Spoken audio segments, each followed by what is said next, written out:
जय मसीह की। यह सजीव वाहिनी है। दैनिक प्रेरणा में आपका स्वागत है। आइए हम प्रार्थना करते हैं।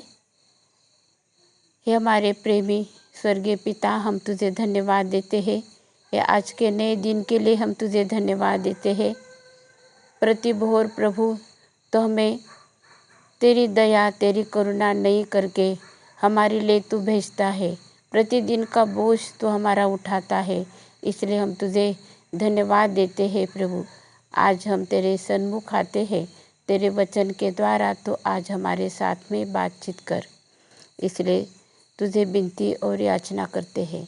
परमेश्वर पवित्र आत्मा, तो आके हमारे आँखों को, हमारे आत्मिक नेत्रों को तू खोल दे, ताकि हम तेरे वचन में से हम सच्चाई को हम पढ़ सकते हैं, सच्चाई से हमारा जीवन हम बिता सकते हैं। आज के दिन के लिए प्रभु तो हमें आशीष दे। ये प्रार्थना यीशु के नाम से करी है, इसीलिए तू सुन और ग्रहण कर। आमीन। हम देखते हैं कि हमारे जीवन के रास्ते दो है। दो रास्ते हैं, एक जीवन की ओर और एक मृत्यु की ओर हमें ले जाता है। रास्ते को पहचानना, उस पर चलना, हमें चुनना है। ये जो पसंद करना है, हमें जो अच्छा लगता है वो हमें चुनना है।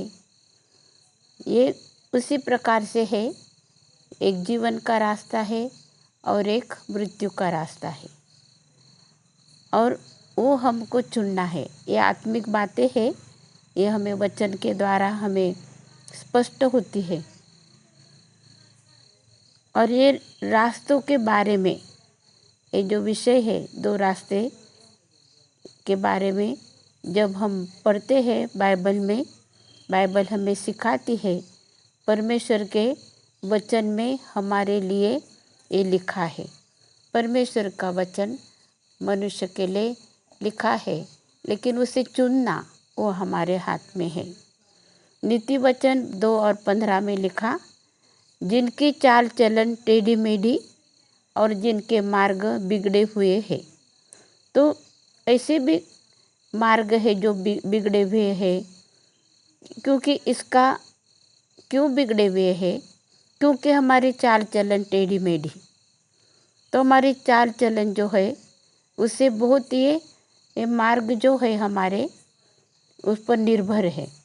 अभी दूसरा वचन हम देखेंगे, नीति वचन 12 अध्याय 15 वचन, मूढ़ को अपनी ही चाल सीधी जान पड़ती है, परंतु जो सम्मति मानता वह बुद्धिमान है। यहाँ पर मूढ़ बोला है। मूढ़ को अपनी ही चाल सीधी जान पड़ती है। अगर वो टेढ़ी मेढ़ी चाल है, लेकिन वो सीधी जान पड़ती है, तो उससे कुछ फायदा नहीं होने वाला है। लेकिन जो सम्मति मानता, अगर उनको बता रहे कि नहीं, ये रास्ता तो ठीक नहीं तुम्हारे लिए, ये जो जीवन जो आप बिता रहे, इसको आपको ये छोड़ना पड़ेगा, ऐसे अगर कोई सम्मति देते और उसको अगर कोई मान लेता है, तो वो बुद्धिमान कहलाते हैं। क्योंकि वो अपना मार्ग जो है टेढ़ा मेढ़ा वो छोड़कर सीधे मार्ग पर आते हैं। और ऐसा संभव है, अगर हम सम्मति लेते हैं तो ऐसा संभव है।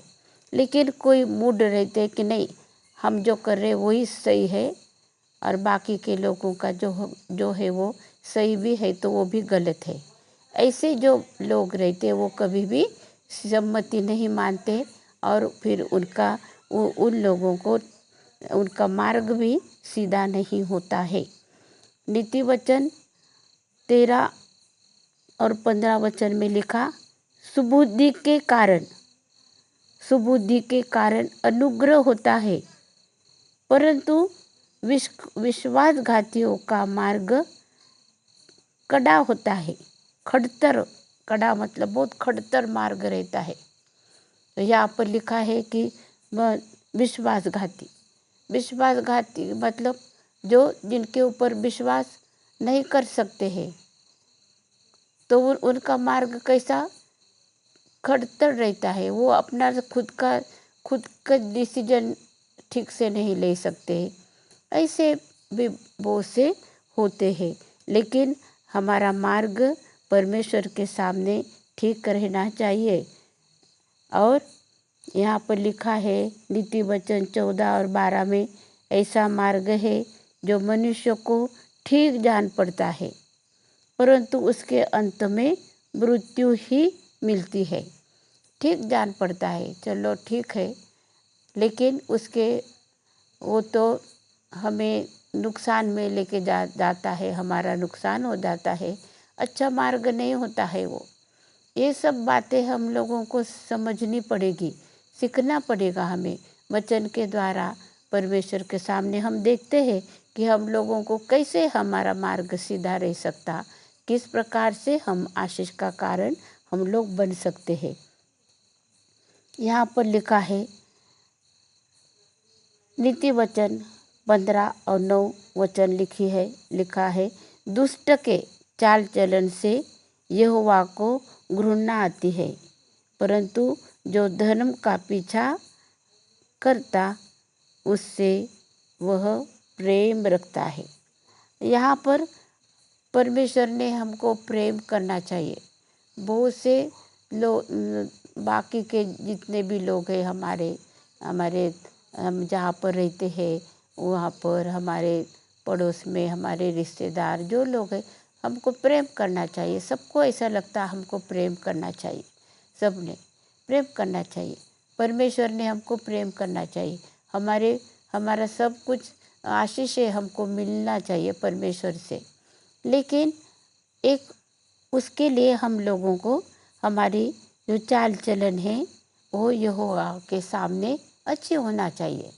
हमारा मार्ग हमने जो चुना है वो सही होना चाहिए।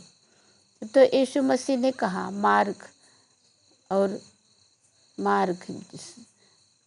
सत्य और जीवन मैं हूँ।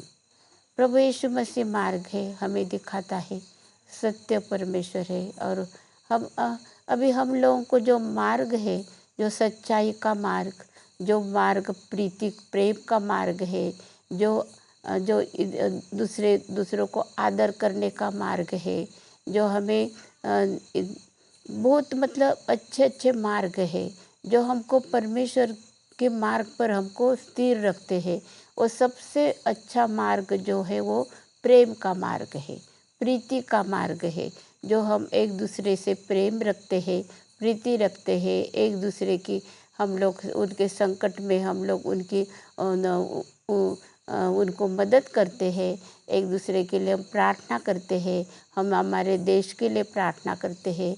हमारे जो अगुवे हैं, जो परमेश्वर ने हमारे लिए दिए हैं, उधारी दिए हैं, हमारे देश के, हमारे समाज के, हमारे मंडली में जो हमारे पासबान हैं, जो हमें अच्छे वचन सिखाते हैं, हमें मार्ग दिखाते हैं, ये सब जो अच्छा है, सब कुछ जो जितना भी अच्छा है, उसमें हम लोगों को स्थिर रहना पड़ेगा, हमको बने रहना पड़ेगा, हम लोगों को प्रयास करना पड़ेगा उसमें रहने के लिए।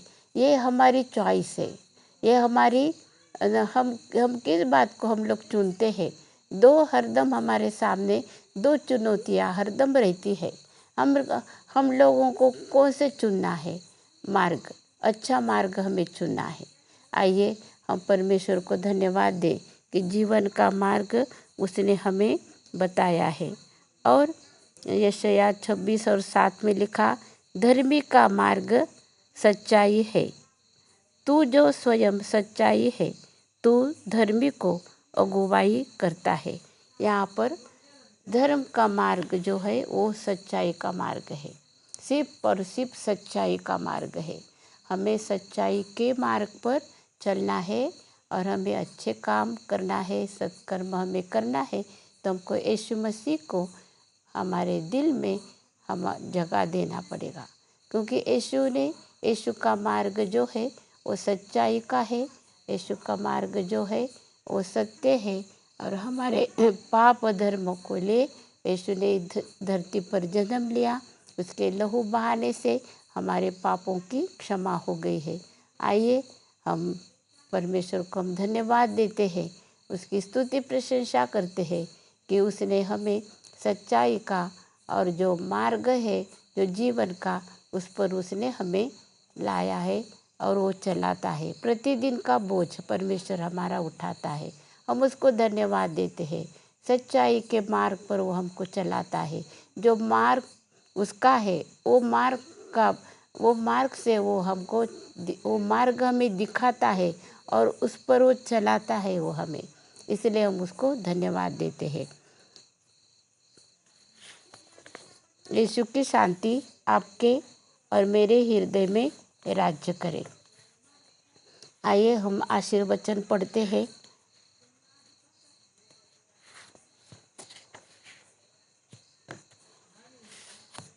अब जो तुम्हें ठोकर खाने से बचा सकता है और अपनी महिमा की भरपूरी के सामने मगन और निर्दोष करके खड़ा कर सकता है, उस एकमात्र परमेश्वर हमारे उद्धारकर्ता की महिमा और गौरव और पराक्रम और अधिकार हमारे प्रभु यीशु मसीह के द्वारा जैसा सनातन काल से है, अब भी हो और युगान युग रहे।